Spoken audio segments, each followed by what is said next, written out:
CBN Sustentabilidade, com Rosana Jatobá.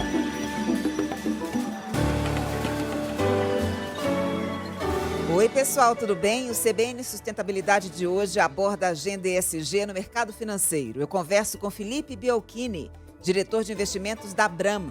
A Abram é a Bradesco Asset Management, uma das maiores gestoras de fundos do Brasil, com mais de 540 bilhões de reais sob gestão, e também a maior gestora privada de previdência do país. Não é pouca coisa, hein, Felipe? Bem-vindo ao CBN Sustentabilidade. Tudo bem com você? Tudo bem, tudo bom, Rosana? Um prazer estar aqui com você, com seus ouvintes, falar desse assunto tão importante para todo mundo, né? Não só para o mundo de investimentos. Eu destaquei aqui a magnitude, né, da Abram, 540 bilhões sob gestão é um montante expressivo. De que maneira você está acompanhando a questão da sustentabilidade entre as gestoras no país e, na sua avaliação, o que é uma gestora sustentável? Realmente, como você falou, é um volume expressivo, então isso também está diretamente ligado com a nossa responsabilidade, né? Uhum. Então, quanto mais recursos sob gestão, isso quer dizer que a gente tem muitos clientes e a gente faz investimento em diversos setores da economia, diversas empresas. Então, portanto, indo na sua resposta, uma gestora sustentável é aquela que pratica e promove práticas sustentáveis em todo o seu processo. Começa no seu processo interno, né, de como você lida com seus funcionários, como é que você lida com seus fornecedores e clientes, e passando também para o processo de investimento, como é que você trata, a gente chama aqui das investidas, né, que são as empresas com que a gente compra títulos, sejam ações, sejam debêntures, sejam CDBs, né, como é que você trata a sua relação de ser um sócio, né, ou um parceiro dessa companhia tão importante, e se você de fato leva em questão os critérios de sustentabilidade dentro do seu processo, né? Se você de fato, ao selecionar uma ação, determinar que você vai comprar mais ou menos, ou na sua interação que você faz rotineiramente com essas empresas para saber a situação econômica e financeira dela, como é que se aborda as questões de sustentabilidade. E para a gente aqui é importante saber que esse é um tema que não é uma revolução, é uma evolução. Então a gente não espera dar um salto ou que as empresas deem um salto, a gente sempre está comprando tanto do nosso processo interno quanto do processo das empresas, que eles estejam sempre em evolução. Agora, essa Então a empresa jornada. sustentável, Pois não, pode falar. terminar, a empresa sustentável é que leva em consideração tanto os processos internos quanto externos sobre esses aspectos sustentáveis. Essa jornada evolutiva, né, que você menciona, ela veio de forma impositiva, porque o mercado financeiro é o grande protagonista da agenda ESG na busca pelas melhores práticas sociais, ambientais e de governança. Como é que você avalia o papel, por exemplo, do Larry Fink, que é considerado o guru do mercado financeiro, dono da maior gestora de ativos do mundo, a BlackRock, e que nas suas cartas anuais está sempre alertando para os riscos climáticos e para as empresas se adequarem à agenda ESG? Sem dúvida nenhuma, toda essa a referência do mercado, né, internacional, notadamente o mercado americano, é muito importante. Então, claramente, quando uma grande gestora se posiciona nessa direção, ela serve de um direcionamento para as demais gestoras no mundo. A gente sabe que até gestoras europeias estão até um pouco mais avançadas nesse tema, até a própria regulação europeia ela é um pouco mais avançada nesse tema. Então, a gente percebe que esse tipo de discussão ele vem crescendo, mas não é uma discussão nova. Aqui no Bradesco, por exemplo, a gente tem um fundo de sustentabilidade empresarial que foi lançado em 2007. Então, a gente é assinatário do PRI, né, que é o Pa- Programa de Investimento Responsável, Uhum. desde 2010. Então, entre outros compromissos que a gente vem assumindo ao longo do tempo. Então, como eu falei, é uma agenda bastante, vamos dizer assim, antiga, né, vamos dizer assim, agora está cada vez mais dinamizada e é, influências como essa do Larry Fink e outros aspectos também que vêm até regulatórios vindo tanto da Europa, dos Estados Unidos, mas também aqui no Brasil, essa agenda tem ficado cada vez mais intensificada e mais recentemente, eu acho que não só os investidores, os grandes assets, os bancos ficaram preocupados, mas também os próprios clientes, né? Os investidores dos fundos, os nossos clientes aqui começaram a cada vez dar mais atenção. Comenta com a gente um pouco dessa demanda, da postura do cliente na busca por fundos mais sustentáveis, aqueles que considerem esses critérios ESG. Eu acho que a questão da pandemia que a gente viveu, que está vivendo ainda, né, Uhum. trouxe claramente uma sensibilidade muito maior para questões, né, de como a gente é dependente do nosso ambiente, quais são as questões que são relevantes efetivamente, né, para as pessoas.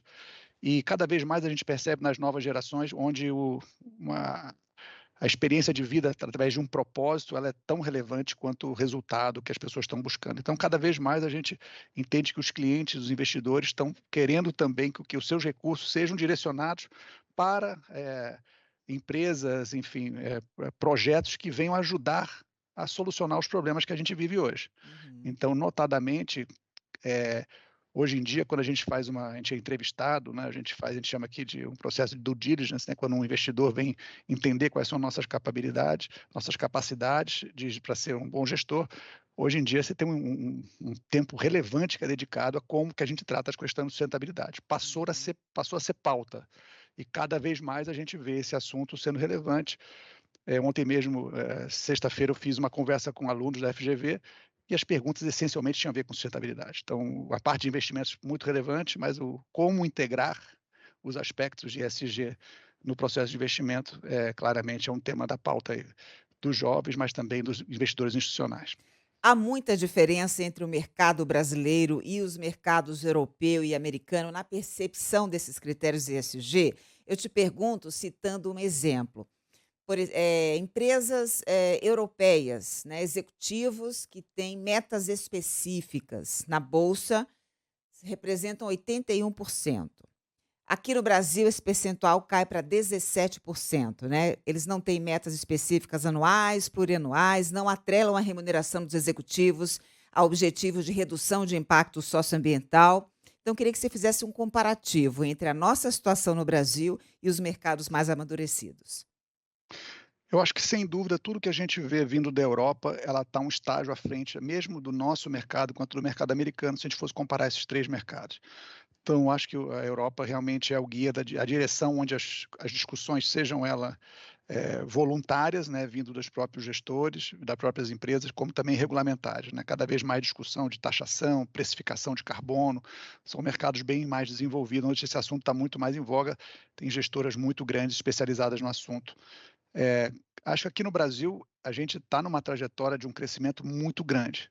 Se a gente compara o que a gente tem hoje, o que a gente tinha 12 meses atrás, o que a gente tinha 24 meses atrás, claramente eu acho que a nossa aceleração está sendo muito relevante do ponto de vista dos investidores, como do ponto de vista das empresas. É claro, como você falou, ainda existe um distanciamento, Uhum. mas aparentemente aqui a velocidade de incorporação desses temas dentro do dia a dia das empresas, e eventualmente eu acho que vai ser inevitável que acabe impactando aí a remuneração, né, dos executivos. Eu acho que a velocidade está muito elevada, né, e como eu Uhum. falei, é um tema que está presente em todos os participantes aí da cadeia de investimentos, né, está todo mundo atento para isso e cada vez mais participando. O nosso papel aqui é sempre um papel muito construtivo, a gente acha que, não falei, é um tema evolutivo, e estamos sempre argumentando com as empresas. A gente percebe que claramente existem empresas que estão bem avançadas no tema e já incorporaram esse tema como uma vantagem comparativa do futuro, entendendo que a sustentabilidade, além de poder trazer mais retorno, também vamos dizer assim, controla alguns riscos que são relevantes para frente, Uhum. e outras empresas que ainda têm alguma discussão, mas claramente a gente, como a Bran, com o peso dos nossos 540 bilhões, e outros investidores também relevantes, como o próprio, né, os investidores internacionais, como você falou, cada vez mais demonstrando que esse caminho é um caminho muito importante, e a gente está vendo que a adesão é muito grande. Então, Uhum. são grandes grupos aí que claramente ainda tem indústrias que são muito calcadas ainda em processos que são geradores de algum problemas, que vão ter dificuldade de mudar o negócio de uma hora para outra, né.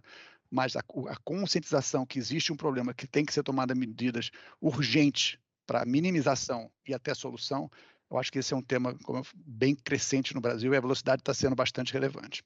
Você mencionou vantagem competitiva para o futuro. E aí eu te pergunto, sustentabilidade é algo só do longo prazo ou dá para performar já e com resultados no curto prazo? Eu acho que tem resultados palpáveis no curto prazo também. Então vamos Hum, falar, a gente sabe que o nosso negócio aqui na área de investimentos o pessoal fala que é um negócio de pessoas e processos, né? Mas uhum. sabendo que pessoas é um dos principais, das principais características, né? Você ter um bom time faz toda a diferença. E hoje em dia a atração de talentos está totalmente vinculada à percepção da sustentabilidade, dos compromissos de propósito da companhia. Então, desde já, uma equipe bem formada e que tem jovens também que estão entrando para fortalecer esse time, que vão ser as pessoas que vão liderar a empresa no futuro. Hoje em dia é muito mais fácil de atrair e reter talentos quando você tem uma empresa que segue processo de rentabilidade forte. Claramente existem preocupações importantes de desperdícios que, quando você começa a avaliar os processos das companhias que não são tão eficientes, você entra em discussões sobre desperdícios que, ao ser eliminados, impactam diretamente os custos já no curto prazo. Uhum. Tem questões de preferência também de marca, né? A empresa que se posiciona hoje e é percebida pelo público consumidor como empresas que são conscientes, que estão trabalhando para reduzir os problemas ou trazer soluções ou para reduzir os problemas, também tem uma preferência de marca que impacta imediatamente as vendas, né, de uma maneira geral. Então, esses são aspectos que têm um efeito de curto prazo bem relevante e, evidentemente, a gente sabe que existem riscos relevantes, a gente já viveu, né, casos aí historicamente que tiveram, né, catástrofes, etc., mas também outros fatores importantes que podem ter a ver até com taxações, etc., que são riscos relevantes para o futuro, que quando você é um investidor, a gente acaba sempre tendo que olhar bem para frente, né? Óbvio que o resultado do curto prazo dá uma sensação se a empresa está indo bem ou não, mas a percepção de que a empresa vai ter capacidade de se manter competitiva no longo prazo é determinante para saber se é um bom investimento ou não, se a empresa que você está emprestando vai ter capacidade de pagar os recursos de volta. Uhum. Então, também nessa parte de longo prazo é bem relevante, mas diria que os Você aspectos de curto prazo são cada vez mais palpáveis. Muito bem. Você também falou do risco climático. Nesse caso, aderir à agenda ESG me parece que funciona também como mecanismo de autoproteção. Se na sua carteira você tem, por exemplo, uma mineradora que não tem nenhum compromisso com os critérios ESG, lá na frente certamente você vai sofrer num eventual acidente. Sem dúvida. Isso é um caso que ficou bastante marcado Uhum. aí pelos eventos que a gente teve no passado, mas também quando a gente olha para esses países que estão mais desenvolvidos, existem discussões importantes em relação à taxação, né, para você ter uma cobrança para empresas que, né, geram emissão de gases de efeito estufa de uma certa quantidade acima de um determinado padrão ou não se compromete com uma redução específica, Uhum. tem argumentos importantes em relação à taxação que no futuro podem vir a impactar os resultados de forma bastante relevante de algumas empresas que estão nesse sentido. Então, é bastante relevante as empresas estarem se preparando, porque eu acho que no futuro esses riscos de todo esse processo que o pessoal chama de externalização, né, que você Uhum. gera efeitos negativos durante o seu processo, eventualmente podem ser internalizados como custo. Então, é bastante relevante estar acompanhando como é que está sendo a dinâmica. E a gente sabe que os reguladores, e cada vez mais existe um certo consenso que a gente está numa situação muito crítica. Precisam ser tomadas medidas muito importantes no curto prazo para que a gente possa sofrer menos efeitos desse aquecimento global, né? Os bancos privados do país, Felipe, na sua avaliação, têm cumprido o papel diante da emergência climática? Eu acho que sim, né? A gente acho que tem sempre um balanceamento também, porque, como eu falei, a nossa posicionamento aqui é de uma evolução, né? Sem revolução, porque senão você pode cobrir um lado, cobrir o pé, descobrir a cabeça, tomar cuidado para você não criar rupturas nos processos de produção de uma hora para outra. Então, mas acho que sim, claramente os bancos têm se comprometido. Acho que se você olha os relatórios anuais dos bancos, o comprometimento, né, o assunto é um assunto determinante. Então, cada vez mais em todas as discussões das interações dos bancos com seus clientes, as questões de sustentabilidade estão presentes por um compromisso, né, social, um compromisso explícito, mas também por essa percepção de risco de médio prazo, né? Você não quer Uhum. ter um envolvimento com um cliente que eventualmente vai ter algum problema na frente. Você quer que seu cliente fique saudável para continuar tendo um bom relacionamento com ele. Então, acho que isso é crescente. Mas eu acho que, de novo, é importante levar esse negócio, no nosso entender, é mais pragmático imaginar numa evolução constante do que numa revolução de algum tipo de relação mais, cortar relações de uma hora para outra, que você pode acabar gerando efeitos de segunda hora que até são piores no curto prazo do que fazendo o processo de evolução. Você fala cortar relações, você se refere a um eventual processo de exclusão de determinadas empresas, daí da sua carteira, empresas que porventura estejam incompatíveis com os critérios de sustentabilidade. Eu digo tabaco, armas, carvão, combustíveis fósseis e empresas que, por exemplo, não sigam o Pacto Global da ONU. Nesse caso, como é o tratamento que vocês dispensam a esse tipo de empresa? Essa empresa tem lugar no seu portfólio ou elas são excluídas de pronto? A gente tem a visão, a gente não tem uma lista de inclusão, explícita. A gente tem uma lista de exclusão de negócios que a gente acha que não são atraentes no curto, médio e longo prazo. Então, vários setores que você mencionou são setores onde a gente já tem dificuldade em entender que as empresas vão estar prósperas no futuro, então elas acabam não participando da nossa carteira em função da nossa avaliação, que a gente chama de integração ESG. A gente avalia quais são os aspectos ESG que são relevantes, que tipo de impacto ela pode ter no negócio de médio prazo dessas empresas, e se o impacto for muito relevante, as empresas têm menos valor no futuro do que podem ter agora, então não é um bom investimento.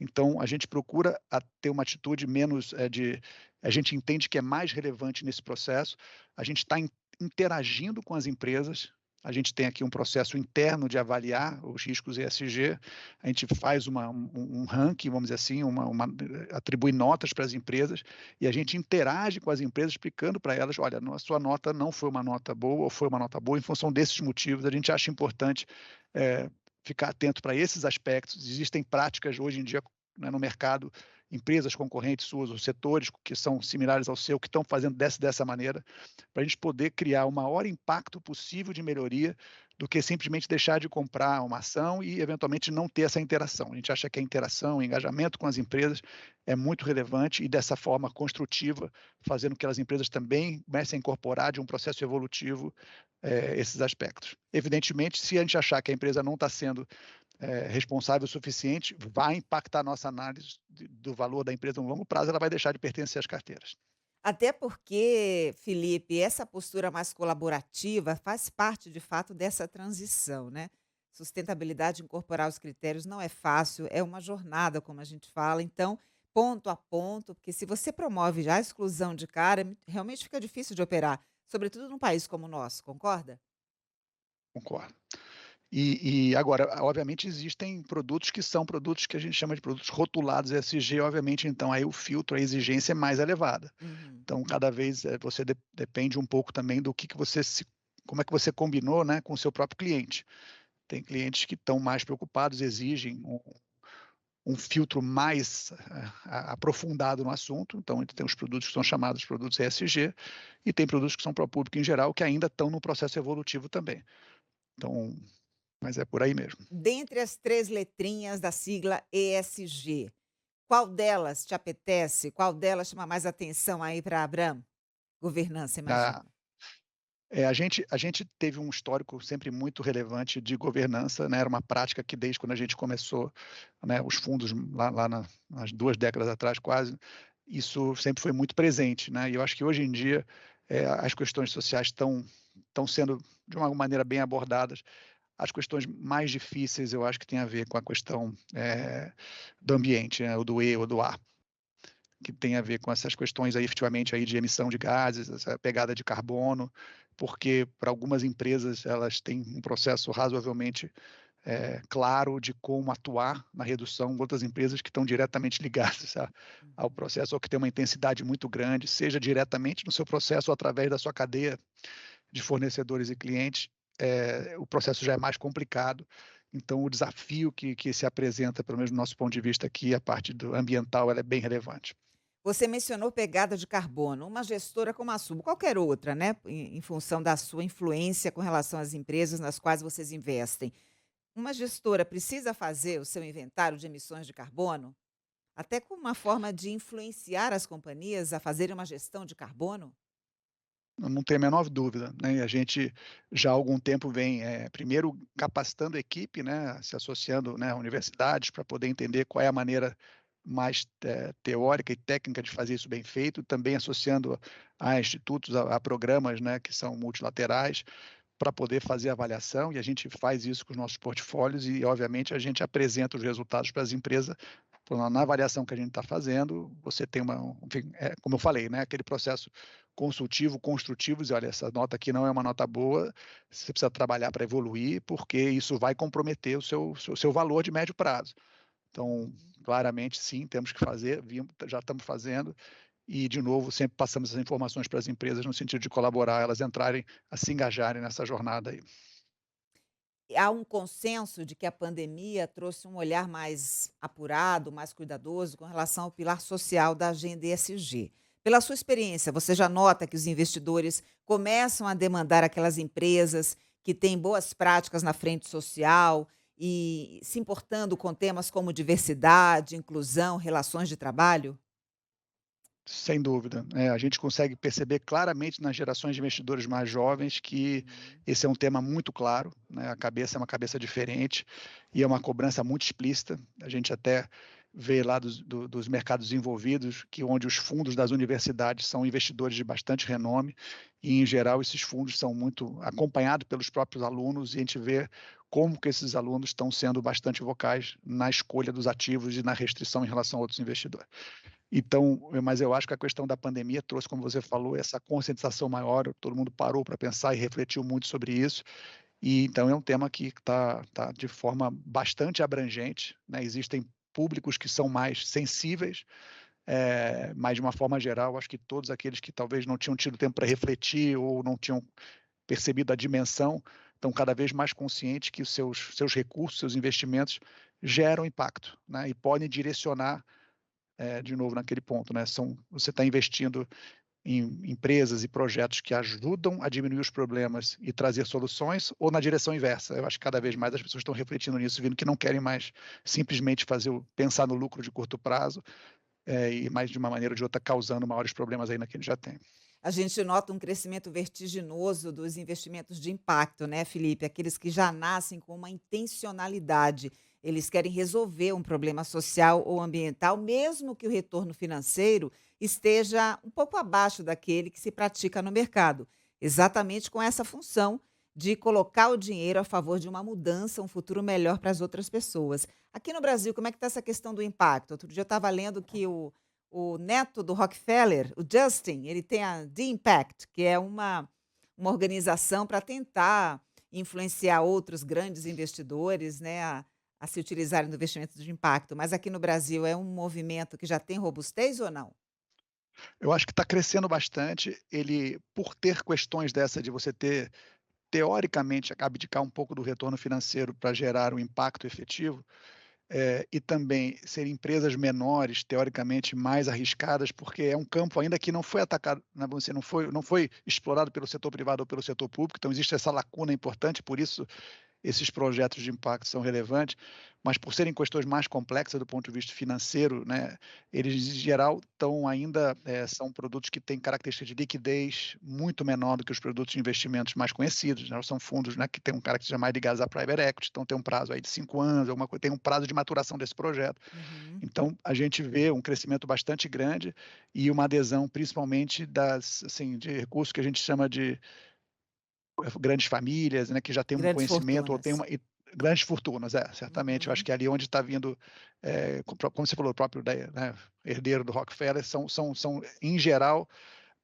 da onde a gente viu até agora os maiores alocadores nesse tipo de produto. No entanto, eu acho que o processo de democratização de investimento está ocorrendo de uma forma tão intensa no Brasil que a gente já começa a perceber demanda para outros públicos também na medida que consiga viabilizar produtos até através de fundos, então isso é um assunto que está presente aqui para a gente. Se a Uhum. gente consegue levar esse tipo de investimento para outros tipos de investidores, que não só aqueles das grandes fortunas, porque certamente faz sentido numa alocação diversificada. E um projeto como esse pode, no início, parecer que você está abdicando de retorno, porque o objetivo dele naquele momento é muito mais causar o impacto do que gerar o retorno, mas se ele trouxer uma solução muito grande, o sucesso pode ser tão grande que o retorno pode até superar as suas expectativas. Então, cada vez vai fazer mais sentido numa carteira diversificada de longo prazo, você ter uma parcela de investimento de impacto. Ainda repercutindo o legado da Covid-19, vários governos ao redor do mundo colocaram energia limpa ali no centro dos programas de recuperação pós-pandemia. A gente pode citar o governo americano, né, o Joe Biden, muito envolvido com o novo modelo energético, a Alemanha, alguns outros países da União Europeia. Isso vai se refletir nas carteiras das gestoras? Sem dúvida. Sem dúvida, eu acho que essa questão da energia limpa é um dos pontos centrais, né, que está diretamente ligado a um dos grandes problemas que a gente tem, né, uma parte importante da emissão de gases de efeito estufa vem da geração, de energia, não limpa. Então os investimentos estão sendo bastante grandes. O Brasil é um país que tem benefício, né, de conseguir ter uma matriz mais equilibrada, e a gente viu o quanto foi, né, importante os investimentos que tiveram em produção de energia alternativa, Uhum. mas claramente é um processo que, né, vai caminhando, é uma evolução também, né, não dá para a gente abdicar de uma hora para outra desse tipo de energia que pode ter efeitos muito significativos, e isso, acho que está caminhando nessa direção cada vez mais intensa. Tem países e governantes que estão mais atentos e mais, vamos dizer assim, mais com regras um pouco mais explícitas, mas de uma maneira geral, todos os países estão caminhando nessa direção. É um caminho sem volta. E você fica feliz em saber que o carro-chefe é o mercado financeiro? Porque por muito tempo ambientalistas quebraram a cabeça pensando em como direcionar o mundo nesse caminho. E agora a gente vê que, por meio do grande capital, as empresas, o setor público e a sociedade civil estão adotando uma postura mais responsável, graças ao mercado financeiro. Ele é o precursor desse movimento. É o mercado financeiro, mas diria que essencialmente são os clientes do mercado financeiro, que no fundo são eles que comandam a direção do mercado financeiro. Então eu fico feliz de ver que os clientes estão cada vez mais percebendo que eventuais trade-offs que podiam existir entre investimento sustentável e rentabilidade, isso está cada vez mais bem entendido. Então, à medida que os clientes vão cobrando esse tipo de postura, claramente também os gestores das grandes empresas, os grandes bancos também vão executando também por sua própria consciência, mas é o conjunto, né? Porque no passado existe até empresas que tinham muito boas intenções, mas os clientes não estavam ali do lado, não estavam interessados no tema. Então, eu fico muito feliz de ver que não só o mercado financeiro está cada vez mais engajado nessa evolução, mas eu diria que eu fico mais feliz ainda de ver os clientes cobrando e se posicionando de forma cada vez mais clara, e mais feliz ainda de ver que as novas gerações são realmente quase que indignadas em relação ao assunto. Isso é muito bacana quando a gente olha para o futuro. Coisa rara de se ver no passado. Foi uma grande transformação. Felipe, você há de concordar comigo, porque o mercado sempre foi visto como algo voraz, que só pensava no lucro a qualquer custo. Inserir esses critérios da agenda ESG é de fato um salto de qualidade, né? Não tem dúvida, não tem dúvida. E mas assim, o mercado sempre fica avaliando a questão de retorno e risco. E hoje em dia a percepção de que esses aspectos sendo bem tratados reduzem o risco também ajudam muito, né. Então é uma coisa que caminha, pode ser um ganha-ganha, né. A gente precisa que seja alinhado, assim, para todo mundo poder sentir o benefício dessa evolução, porque aí ela fica mais palpável e a gente precisa, algumas questões são muito urgentes, então a gente precisa realmente o engajamento de todos para que a gente possa correr atrás dessa situação que está bastante dramática. Já é uma situação hoje em dia bastante alarmante, e se a gente não fizer nada, a situação fica muito alarmante mais adiante, né. Uma padronização das divulgações e métricas ESG, na sua avaliação, é uma evolução necessária que se impõe nesse momento? Essa é uma das grandes queixas quando a gente fala da agenda. É bastante difícil ainda, a gente sabe que em diversos países e órgãos reguladores, né, essa padronização ela está sendo buscada, mas não é tão claro, e a gente sabe também que os impactos e a materialidade de alguns assuntos em setores são diferentes. Uhum. Então, toda vez que a gente vai buscar uma padronização, a gente acaba juntando tudo, numa ideia só, e isso é complexo, vão ter sempre aquelas, variações que são relevantes a gente levar em consideração. Então, claramente seria muito importante a gente conseguir chegar, e a gente vai evoluir para isso, para ter maior padronização, tanto daqui local quanto externa, e a gente evoluiu isso em outros aspectos. Antigamente, no passado, as questões de contabilidade também era assim, cada vez estão mais padronizadas, então a gente vai caminhar para isso, mas é bastante complexo, é um trabalho bastante duro, mas certamente essa evolução ela só vai ser completa quando a gente puder comparar efetivamente, puder premiar quem está indo bem, puder cobrar melhor de quem está indo mal, e as coisas ficarem mais claras, né. Imagino que você usa o seu talento para as finanças, mas guarda no coração esse propósito de estar trabalhando com a agenda ESG, que deixa um legado para as futuras gerações e que tem movido muita gente de bem. Conta um pouco rapidamente, então, do que é ser um player do mercado com essa visão da sustentabilidade, Felipe. Acho que é muito bom, você trabalha de uma forma muito mais animada, você se rodeia também de pessoas que têm características muito positivas, né, são pessoas que entendem que a gente tem um papel claramente de poder ajudar a reduzir os problemas que a gente hoje em dia identifica de forma bastante clara, e ajudar também nas soluções, né, na criação de modelos que venham trazer soluções. Então, trabalhar nesse sentido é muito gratificante, e até agora a gente tem visto que isso tem combinado também com as nossas obrigações aqui de trazer, né, bons retornos, com risco controlado para os nossos clientes. Então a gente não tem sentido aquela preocupação que existia no passado, que incorporar esses aspectos no nosso dia a dia iam trazer prejuízos no nosso trabalho. Pelo contrário, nosso trabalho ficou muito mais prazeroso e reunindo pessoas muito mais interessantes do lado. Muito bem, Felipe, muito obrigada pela sua entrevista aqui ao CBN Sustentabilidade. Boa sorte para você e até uma próxima oportunidade. Obrigado você, Rosana. Um grande abraço. Eu conversei com Felipe Bielchini, diretor de investimentos da Bram, que é a Bradesco Asset Management. Além de ter acesso ao conteúdo pelo YouTube, você também encontra esta entrevista no site, no aplicativo da CBN ou no seu agregador preferido de podcast.